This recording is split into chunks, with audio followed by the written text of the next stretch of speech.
Buenos días, ¿qué tal estáis? Sentados, seguramente.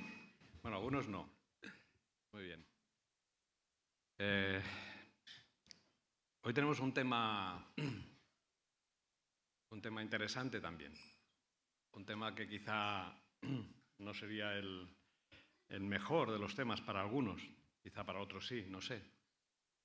Y habéis recibido, o tenéis, los que habéis recibido esta hoja o la habéis recogido, os la han entregado al entrar, y donde se refleja el título del que vamos a hablar hoy, el cristiano y la política, el cristiano o el creyente y la política. Y si os fijáis, y pido que Paula esté preparada, os fijáis que hay una pequeña foto en la que refleja la idea de un meeting, pero es una foto a medias, porque la foto completa, espero que podamos proyectarla y verla aquí, pero en esta foto, digamos, personaje que está dando este meeting dice: si me votáis, prometo reducir la delincuencia en la ciudad. Y si no lo consigo, os prometo traer unas estadísticas que digan que han bajado el número de actos delictivos. Bueno, esa es una frase que en este tema, sencillo, pero en otros muchos temas, podemos entender y ver reflejado en algunos de los políticos hoy en día. Ahora, dentro de este apartado, de este capítulo de Cristiano, la fe y la participación social, este aspecto de qué y de qué forma el cristiano o cuál debe ser la relación del creyente con la política es el que me gustaría compartiros en esta mañana. Antes, una introducción de una experiencia personal que yo viví. Los que nacimos en España en el tiempo del franquismo y vivimos el cambio, la transición de franquismo a la democracia, tuvimos en la primera oportunidad que se dio para volver a hacer una votación, en ese caso era un referéndum, después de muchos años. Para mí fueron las primeras, tenía 22 años solamente, es decir, que han pasado ya muchos años, más de 40. En ese primer momento en el que se volvía a solicitar que fuéramos a las urnas. Otros hermanos nuestros, quizá algunos de los que está hoy aquí presente, vivió, quizá pocos ya queden de esa época, que las últimas elecciones anteriores, es decir, antes del franquismo, fueron en febrero de 1936. Yo no sé cuántos aquí estaban en esa época, posiblemente pocos, y seguramente no con edad de votación. Franco murió en noviembre del 1975 y fue convocado un referéndum, es decir, un momento en el que fuimos llamados a votar sobre el proyecto de ley de la reforma política, es decir, se pasaba desde el franquismo a una nueva etapa. La cuestión era: ¿como creyentes debemos de participar o no en esa votación? Estoy hablando de 1975 o 1976. Recuerdo que las posiciones sobre el votar o no votar hubo discrepancias y fueron argumentadas por unos y por otros. Es decir, unos consideraban que había que votar, otros consideraban que no debíamos inmiscuirnos en ello. Y así fue esa primera o las primeras veces en las que se restauró de nuevo el proceso electoral en España. Posteriormente de ese primer referéndum hubo algunas elecciones a las Cortes Generales, a lo que hoy es el Congreso de los Diputados y el Senado, y también se ratificó la Constitución, etcétera. Todo eso hablando del 77, 78, y en marzo del 79 hubo las primeras elecciones con partidos políticos en España, y desde entonces aquí ya han habido 13 elecciones generales, pero también muchas autonómicas y municipales. Todos aquellos que nacieron a finales de los 70 o principios de los 80, es decir, que ya nacisteis en un tiempo de democracia y que habéis participado seguramente en algunas elecciones, quizá otros todavía no han llegado a la edad, pero están a punto, os puede sonar lo que os he dicho hasta ahora como a chino, ¿no? Os puede sonar como decir, ¿cómo es que tenían dudas si votar o no votar, ¿no? Pero en aquellos tiempos, posicionarse sobre si votar o no fueron momentos en los que tuvimos que tomar decisiones personales. Y se buscaba en la Biblia qué decía al respecto. ¿Qué decía al respecto sobre ejemplos o formas o maneras en las que tuviéramos una posición bíblica en la que decidir si sí o si no. No recuerdo si encontraron algún versículo, más bien pienso que no, o porción que apoyara esa posición, si debíamos o no votar. Ahora bien, hoy en día la cuestión es un tanto diferente. No se trata de si podemos votar hoy o no en nuestro país. Podemos hacerlo y lo hacemos. Más bien de lo que trataremos hoy es, y volviendo al título que se nos proponía, ¿cuál debe ser la relación del creyente con la política? Y trataremos de reflexionar o de explicar sobre la decisión o la posición que tomar ante esta pregunta. Ahora, yo quisiera, por un lado, centrar qué significa o qué es la política. La política es el arte de ejercer el poder público, es el arte de gobernar, es el ocuparse de los asuntos públicos en general, y en los regímenes democráticos en el que estamos se llama así a la actividad que tienen los ciudadanos que se ocupan de asuntos públicos y de apoyarlo con su voto o con su militancia. Ahora, la palabra política viene y se origina en el tiempo de los griegos, cuando en aquel tiempo estaban organizados como ciudades-estado, es decir, una ciudad era como una especie de estado en sí mismo, y a lo cual llamaban polis, y de ahí viene el nombre de politique, y que es política en general, o política de los ciudadanos, que pertenece a los ciudadanos.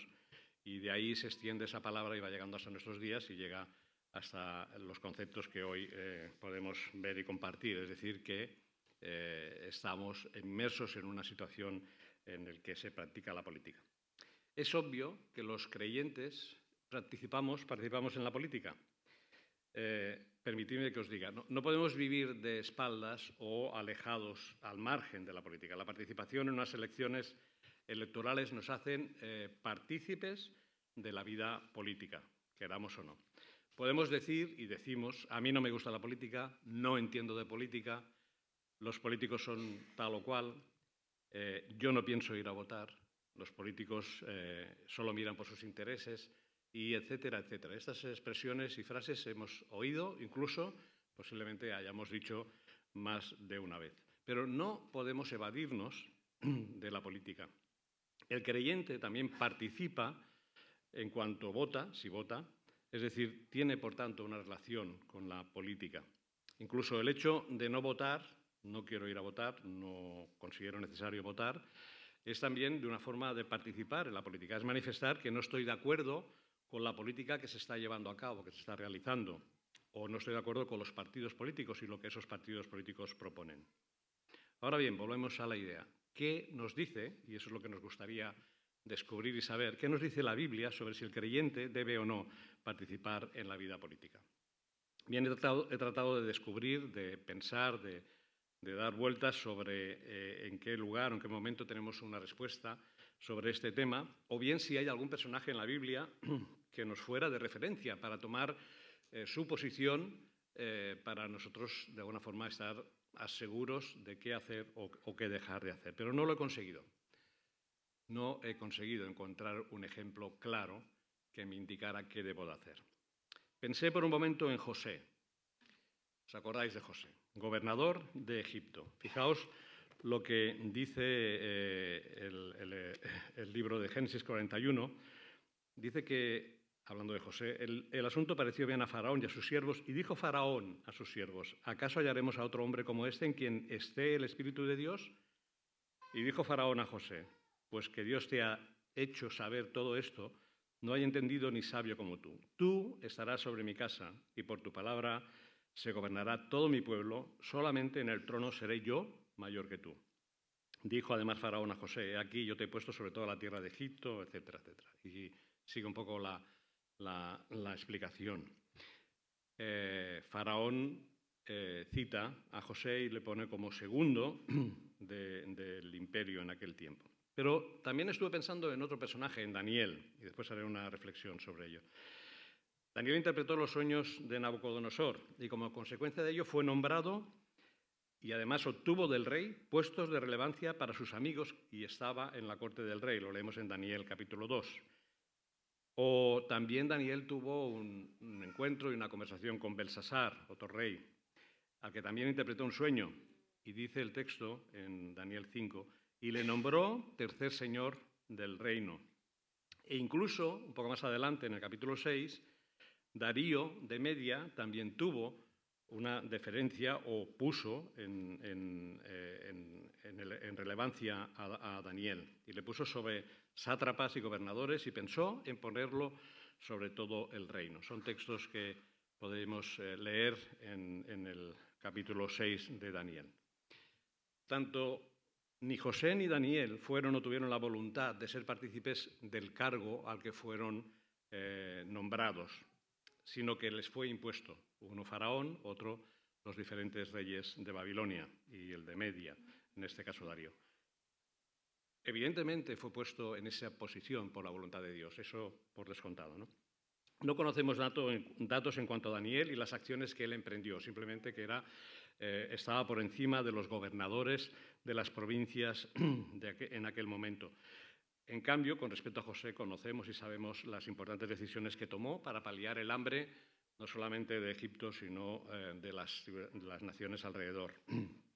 Por supuesto, tanto uno como el otro fueron guiados por Dios y puestos por Dios, aunque quien les nombró o quien les indicó que iban a estar en esa posición fue un faraón o fueron algunos reyes. Pero fue Dios quien movió el corazón de ellos en el sentido de darles el poder que les dio. La situación de los tiempos de José y de Daniel en Egipto y en Babilonia son completamente diferentes a las que tenemos hoy en día. Los reyes de aquel entonces no eran comparables con las situaciones de gobierno que hoy se viven en algunos países, en otros en muchas ocasiones sí que lo son. La situación de la democracia en la que vivimos hoy, la situación de aplicar la polis, la política que se inicia en Egipto con esta especie de consulta al pueblo y que de ahí surge lo que hoy podríamos denominar la democracia, esos principios no estaban justamente en épocas de Faraón, en épocas de Babilonia. La forma de actuar de los líderes o de los reyes de aquel tiempo sabemos cómo eran, ¿no? La imposición, el subyugar a las naciones de alrededor a través de la guerra, el conseguir de ellos los botines suficientes para enriquecerse propiamente o el extender sus dominios. Esa era la forma y la manera en la que en aquel tiempo se actuaba. Sabemos y conocemos toda esta cuestión, ¿no? Hoy por hoy, en pleno siglo XXI, existen, desgraciadamente, algunos países más bien de una forma interna que subyugan a sus súbditos, pero y en alguna ocasión también tratan de extenderse hacia otros países, como podemos ver hoy en nuestros días, en las guerras que todavía se producen en este mundo, ¿no? Muchas naciones hoy toman el modelo democrático y eso es un modelo que no es perfecto, pero quizá dentro de los que hay es uno de los, podríamos decir, no tan graves o no tan malos, ¿no? En el que someter a consulta a los habitantes de la nación con el fin de desarrollar políticas en bien de la sociedad, con todos los errores o todos los problemas que eso pueda llevar, pero quizá con menos problemas que los que ocasionan las dictaduras o los gobiernos autoritarios. Entonces, si no disponemos de ejemplos bíblicos, volvemos a la pregunta, o yo no encuentro ejemplos bíblicos para sustentar el quehacer. ¿Cuál debe ser la relación del creyente con la política? ¿Debe participar o no? Y no me refiero a votar, me refiero a implicarse de una forma directa en un partido o en una sociedad en la que lo que se impone y lo que se trata es de participar en la vida política. He indicado en esta hoja que había recibido las preguntas para reflexión, ¿no? Son preguntas para que podamos pensar y reflexionar. ¿Qué dice la Biblia sobre si el creyente debe o no participar en la vida política? ¿Es conveniente participar en esa vida? ¿Es posible que se pueda mantener una posición de acuerdo con los principios bíblicos participando en la vida política de nuestro país, lo más cercano? ¿Un creyente debe de excluirse de poder ser de ayuda de la sociedad? Es decir, no quiero saber nada con la sociedad, no me implico. ¿Debe de implicarse para mejorar la vida de los conciudadanos? ¿Podrá compartir, estando en esta situación, los principios bíblicos que Dios nos indica en su palabra? ¿Será escuchado? ¿Tienen cabida estos principios bíblicos en una sociedad que rechaza de plano todo lo que viene de Dios? ¿Puede militar en un partido político? Son preguntas para reflexionar, para pensar. le dejarán en ese partido político compartir su posición, sus principios cristianos, podrá alcanzar puestos de liderazgo en una formación política, podrá influir en la confección de leyes estatales para mejorar la vida de sus conciudadanos, de acuerdo con lo que entendemos que dice la palabra de Dios. Bueno, podríamos añadir muchas otras preguntas sobre esta idea, sobre qué hacer. He puesto algunas para que podamos pensar y reflexionar. Es verdad que me dirás, bueno, estoy planteando un nivel máximo, es decir, llegar a un estatus en los que tú tengas una capacidad, un poder de decisión. ¿Podrás llegar a ese nivel? ¿Te dejarán llegar a ese nivel? Quizá hay otros niveles un poco menores, digamos, no tan para cambiar la sociedad o para cambiar o incidir en las leyes para mejorar la sociedad. Hay niveles de política más cercanos, más próximos. Estar en un AMPA, en el colegio, estar en una asociación de vecinos o de barrio, estar en algún ayuntamiento pequeño donde tu opinión respecto a la mejora que se pueda realizar en cualquiera de esos ámbitos puedan tener su influencia y puedas demostrar y puedas indicar principios que tienen que ver, principios tuyos personales que tienen que ver con tu creencia y tu fe. Puede y o debe participar en estos niveles. No esperéis que mi respuesta sea sí o no. Bueno, quizá eso algunos estarían pensando, bueno, a ver qué nos va a decir, ¿no? Si nos va a decir que sí o que no. Ni esperéis una postura final de la posición de la Iglesia con respecto a esto, porque considero que no sería sabio de dar una respuesta sí o no, y sería además muy subjetiva. Ni tampoco nos ayudaría a pensar. Yo creo que lo importante es que pensemos las cosas, que maduremos las cosas. Ahora, si considero que para tomar una postura de si debe o no participar un creyente en la política, debemos de considerar lo que sí que está en la Biblia, principios bíblicos que encontramos en la palabra de Dios. Y es a ellos a quien quiero dirigir vuestra mirada, es a ellos de quien quisiera compartiros en esta mañana, porque esos principios son los que van a hacernos dar una respuesta concreta y si tenemos esa inquietud o no respecto a qué hacer con respecto a participar o no en la política, en un tiempo de política o en un partido político. ¿Cuáles son los principios a considerar? He escrito este texto de Filipenses 4:8, pero podríamos poner o indicar algún otro texto. Y lo voy a leer en la Nueva Versión Internacional y dice así: considerad bien todo lo verdadero, todo lo respetable, todo lo justo, todo lo puro, todo lo amable, todo lo digno de admiración. En fin, todo lo que sea excelente o merezca elogio. Y si estáis leyendo en la Reina Valera, al final acaba diciendo en esto pensad.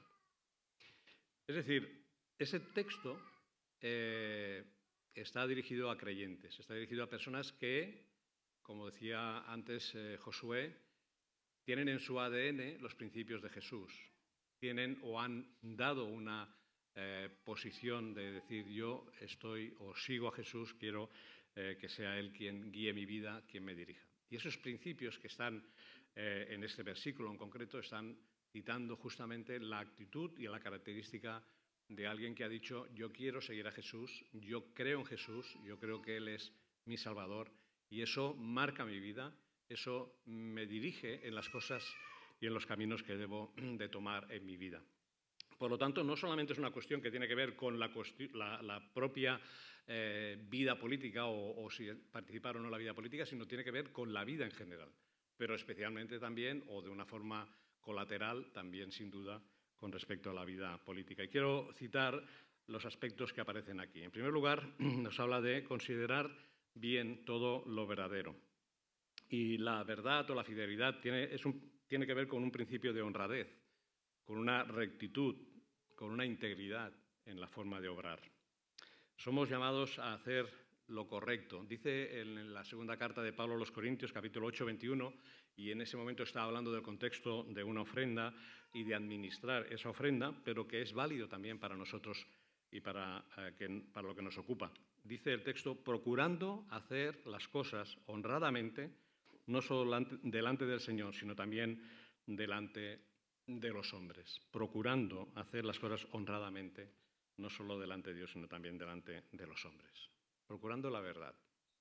Ese es un principio importante, procurando la verdad, decir la verdad, hablar la verdad, practicar la verdad. Pedro y Juan fueron amenazados por el concilio, encontramos en Hechos capítulo 4, cuando les amenazaron de decir, os hemos dicho que no habléis de este Jesús. Y le contestaron, juzgad si es justo delante de Dios obedecer a los hombres antes que a Dios. Juzgad si es justo obedecer a los hombres antes que a Dios. Ese principio de verdad, ese principio se transmite con nuestra actitud y nuestra forma de hacer las cosas. Pensar, considerar bien, que debéis de tener una actitud de verdad. ¿Sabéis que los políticos deben someterse a la disciplina de voto del partido en el que militan? Al menos en España y en Cataluña. No puedo referirme a otros países donde quizá estos aspectos son diferentes y seguro que hay países en los que sí, que hay una cierta libertad para que el candidato pueda opinar y pueda dar su opinión. Incluso hay algunos partidos porque hay un entorno más amplio o una experiencia mejor en ese sentido de que pueden expresar y manifestar cuál es su posición y se les permite a los diputados decir lo que creen y piensan. Pero en nuestro país, cuando se vota alguna ley, los políticos deben someterse a la disciplina de voto del partido. Entonces, ¿a quién obedecer? Y eso lo hemos visto y lo vemos en las votaciones, cuando a veces por televisión podemos ver la forma y la manera en que actúan. No es algo que la Constitución defiende, no es algo que la Constitución diga que hay que hacer, pero es algo que implícitamente los partidos políticos hacen. Y sabéis que el representante del partido político levanta la mano y hace una señal para que todos sus colegas de partido voten lo que lo que tienen que votar, un sí o un no, o una abstención o lo que sea, hayan decidido anteriormente. Por lo tanto, los políticos deben someterse a la disciplina de voto del partido en el que militan.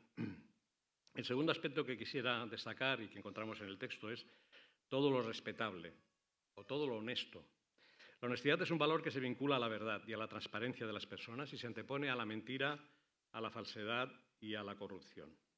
Y esa mentira, falsedad y corrupción es algo que tristemente se da en todos y cada uno de los partidos políticos. Es triste. Y no digo con eso que todos, absolutamente todos, sean corruptos ni que todos sean mentirosos, pero por lo general hay bastante de ello. No todos son deshonestos, pero los hay y muchos. Las medias verdades, en ocasiones, sin ser mentiras, no dejan de ser mentiras también. Ocultar información sobre las intenciones en muchas ocasiones es algo habitual también en el mundo político en el que vivimos. Y ya no hablar de la corrupción, de la falsedad.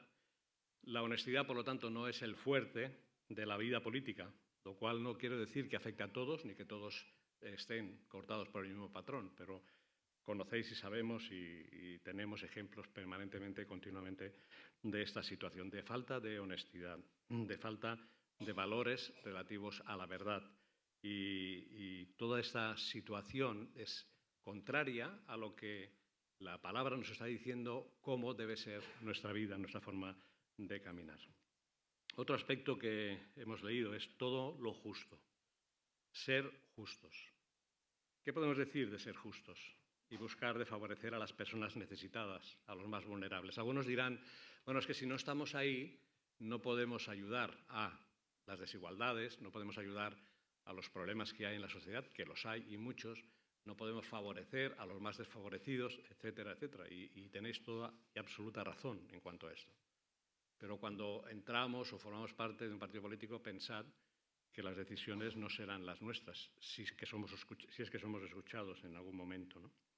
Por lo tanto, las leyes de Dios contemplaban aspectos de justicia, de redención de deudas, de restitución de tierra, de pagar a aquellos que tenían que ceder su tierra o ellos mismos se ofrecían como siervos por una deuda que habían contraído y al final quedaban libres al acabar de pagar esa deuda, incluso en ese periodo también recibían unos ingresos. Todas estas leyes que encontramos en la palabra de Dios y que nos hablan acerca de qué es lo que Dios dijo en cómo hacer y de qué forma hacer, son leyes que hoy en día no existen. no existen, mejor dicho, no se practican. Ayudar a sostener a las viudas y a los huérfanos, quizá hay algunos intentos, pero insuficientes.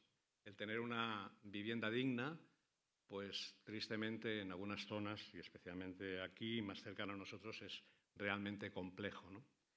Es decir, que hay toda una serie de aspectos en la sociedad en la que vivimos que distan tan enormemente de lo que la Biblia nos habla, que nos genera un contraste. Nos genera un contraste entre lo que Dios dijo, lo que Dios proveyó para el pueblo de Israel, que era trasladable a las naciones que habían a su alrededor. Y ese era el propósito de Israel, que fuera una luz en medio de otras naciones que evidentemente no creían en Dios. Ese ejemplo que ellos debían dar con sus leyes y la aplicación de sus leyes en su propio entorno, hoy en día existen mínimamente, si es que algo podemos decir. ¿Qué contraste hay, por lo tanto, entre la justicia de Dios y la injusticia de los hombres? Otro aspecto que hemos visto también es la pureza. La pureza habla de limpieza. La pureza indica un estado de corazón en el que hay una completa devoción a Dios. Ese es el concepto de pureza que aparece en la Biblia. Podemos decir que es, por lo tanto, un estado del corazón reservado a Dios, haciendo las cosas que a Dios le gustan, que Dios quiere, libre de cualquier distracción humana, que las hay. Santiago 3:17 dice: la sabiduría que es de lo alto, la sabiduría que viene de Dios, es primeramente pura, después pacífica, amable, benigna, llena de misericordia y de buenos frutos, sin incertidumbre ni hipocresía. O sea, la pureza nos está hablando justamente de lo que Dios quiere y lo que Dios propone para que vivamos, que sea una situación de manifestarnos hacia los demás. Otro aspecto que también hemos visto en este texto es la amabilidad. La amabilidad tiene que ver con el afecto, tratar a los demás con afecto, tratar a los demás, y esa expresión también aparece en Santiago 3:17, lo que hemos leído, pacífica, amable, benigna, buena, es decir, aspectos que debemos de comunicar con los demás, aspectos que debemos de comunicar en nuestra vida diaria. Cuanto más si eso lo aplicamos a la vida política, lo que debiéramos de transmitir, comunicar hacia los demás. Aún sigue diciendo más, a fin de que, en fin, todo lo que sea excelente o merezca elogio, o digno de admiración, que sea de buen nombre, aquello que es apreciable, destacable por su actitud y sus acciones, que es admirado por los que le rodean, de buen testimonio, que sea apreciado por los demás. ¿Creéis que a un creyente,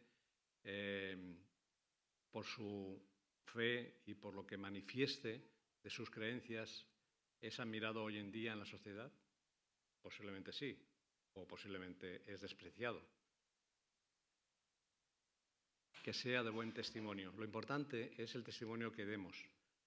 Puede ser que algunos lo aprecien o otros no, sin duda, pero que nuestra vida sea una vida digna de admiración. Que nadie nos pueda tachar de falsos, de mentirosos. Y todo ese principio que encontramos en la Biblia, que hablan de principios que tienen que ver con nuestra forma de actuar, de vivir y de caminar, son aplicables también a nuestro interés, si lo hay, de poder participar en la vida política. Y termina en este pasaje, y en la nueva versión internacional dice, la excelencia, que sea merecedor de alabanza, que sea merecedor de elogio. Y a veces, como cristianos, no sé cuál es vuestra experiencia, en ocasiones esto no se experimenta, pero eso no significa que no hagamos y trabajemos para eso, para que seamos personas que hablen bien de quién es el que nos guía, quién es el que nos dirige, quién es el que gobierna nuestras vidas. Que seamos merecedores de alabanza o de elogio no dependerá tanto de nosotros, pero sí depende de nosotros el hacer las cosas correctas y bien delante del Señor. ¿Crees que aplicando estos principios que como creyentes deben adornar nuestras vidas, podríamos resistir en el seno de un partido político mucho tiempo? Bien, esa es la pregunta final, esa es la pregunta que dejo para que reflexionemos también, para que pensemos. Creemos que aplicando los principios que simplemente leyendo un versículo en Filipenses 4:8 pero que muchos otros versículos avalan esa misma posición y forma de actuar y de hacer. ¿Creéis que si aplicamos correctamente, y debemos de hacerlo, porque así el Señor nos lo indica, esos principios? Para aquellos que somos cristianos y que entendemos esos principios, que practicamos, aunque nos equivoquemos, pero que tenemos esa referencia clara en nuestra mente y sabemos qué es lo que debemos hacer, sabemos que eso es lo que el Señor nos pide. También para aquellos que no son creyentes, también para aquellos que no creen en Jesús, también son principios para su vida. Son principios que tienen que ver con un comportamiento, con una forma de actuar, con una forma de hacer. Ser verdad, ser veraces, practicar limpieza en las cosas que hacemos, ser amables, ser personas que hablen bien de los demás, tener todas esas actitudes, son actitudes que en la Biblia encontramos y que aquellos que hemos creído en Jesús aplicamos a nuestra vida y queremos trabajar y al mismo tiempo aumentar, si puede ser, crecer en ese principio y aplicarlo a todas las áreas de nuestra vida, también a la vida política. Quiero dejaros ya solamente con esta idea, ¿no? Dejaros en vuestra mente ese pensamiento. Ni he querido manifestarme ni sí ni no. Posiblemente algunos entenderéis o veréis, o después de estudiar este versículo, y podéis repasarlo en casa, u otros versículos que hablan de lo mismo, entender realmente cuál es vuestra posición, cuál es vuestro planteamiento. Si estamos, si duraríamos mucho o participaríamos en una actividad en un partido político, si nos dejarían expresar ni explicar lo que creemos y lo que somos. No he entrado en hablar de las leyes que los gobiernos impulsan, generan y votan en la actualidad o en tiempo atrás, o aquellas que quizás están trabajando para pensar. No quiero entrar en esos detalles que evidentemente ahí están y los conocemos y sabemos cuáles son. Simplemente decir si nuestra integridad como cristianos puede tener cabida, y si la tiene, estupendo, pero no lo sé si ahora es el momento adecuado. Quizá en otros países esto funciona de otra manera y es muchísimo más fácil, pero actualmente en nuestro país las cuestiones son difíciles. Por lo tanto, enfoquémonos en lo que la palabra de Dios nos dice con respecto a los principios que como creyentes debemos de tener y de manifestar al mundo, de manifestar a la sociedad en la que vivimos. Y es verdad que algunos diréis, pero ¿cómo podemos ayudar o influir si no estamos dentro de, si no estamos ahí? Pero tenemos la puerta fácil para entrar, tenemos la libertad y nos abrirán las puertas para poder manifestar quiénes somos y quién creemos y cuáles son los principios que la Biblia nos habla en cuanto a aspectos de leyes que actualmente están siendo votadas y aprobadas. Esa es una reflexión personal que cada uno de nosotros debe de tener presente en nuestros corazones y en nuestras mentes. Terminamos aquí y voy a terminar orando, pidiendo que el Señor nos guíe, nos ayude a reflexionar sobre esto, como otros aspectos, como el domingo que viene, tengamos también otro tema relacionado con la fe y la sociedad actual, y que el Señor nos ayude a ser conscientes de nuestra responsabilidad y de nuestro tiempo para poder tomar una decisión sabia, adecuada, con las cosas, con las peticiones de Dios con respecto a nuestra forma de vivir. Vamos a terminar orando. Señor, gracias te damos por este tiempo y por la oportunidad que tenemos de ser hijos tuyos, por la bendición, mejor dicho, de ser hijos tuyos y la oportunidad que tenemos de reflejarlo en la sociedad en la que estamos viviendo. Hay muchos aspectos en los que podemos hablar a otros de ti. En muchas ocasiones seremos oídos y en otras no. Oramos, Señor, para que nuestra vida sea íntegra, para que nuestros principios sean los que en tu palabra encontramos, que nos ayudes a ser claros, transparentes, veraces, que los principios que encontramos en tu palabra, que no son quizá naturales en cuanto al ser humano, pero que si lo son en nuestras vidas es porque tú has anidado en nuestros corazones, tú nos has impuesto en nosotros, en nuestras vidas, en nuestros corazones, y nosotros hemos creído en ello, de que hay una forma diferente de vivir, una forma diferente de hacer las cosas. Ayúdanos, Señor, a manifestarnos hacia los demás con amor, con gratitud, con bendición también, siendo claros y sinceros en nuestra forma de actuar ante el mundo en el que estamos, dando testimonio de lo que somos y lo que tenemos, en los ámbitos en los que nos movamos, Guíanos y ayúdanos en ello. En el nombre del Señor Jesús. Amén.